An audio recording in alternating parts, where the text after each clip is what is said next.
കിഴക്കമ്പലത്തെ കോൺഗ്രസ്സുകാരെ, കമ്മ്യൂണിസ്റ്റുകാരെ, ആരാണ് നിങ്ങളുടെ സ്ഥാനാർത്ഥി? എന്താണ് നിങ്ങളുടെ ചിഹ്നം? ആർക്കാണ് നിങ്ങൾ വോട്ട് ചെയ്യേണ്ടത്? ഈ ചോദ്യം നിങ്ങൾ ചോദിക്കേണ്ടത് നിങ്ങളുടെ നേതാക്കന്മാരോടാണ്. അവർക്കതിന് ഉത്തരവുണ്ടാകില്ല.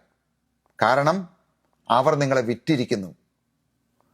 നിങ്ങൾ വിശ്വസിച്ച് നിങ്ങൾ വളർത്തി വലുതാക്കിയ നിങ്ങളുടെ പാർട്ടിയെ അവർ പണയം വെച്ചിരിക്കുന്നു. അതുകൊണ്ട് അല്പമെങ്കിലും ആത്മാഭിമാനം നിങ്ങളിൽ അവശേഷിക്കുന്നുവെങ്കിൽ കോൺഗ്രസ്സുകാരെ, കമ്മ്യൂണിസ്റ്റുകാരെ, നിങ്ങൾ ചിന്തിക്കണം.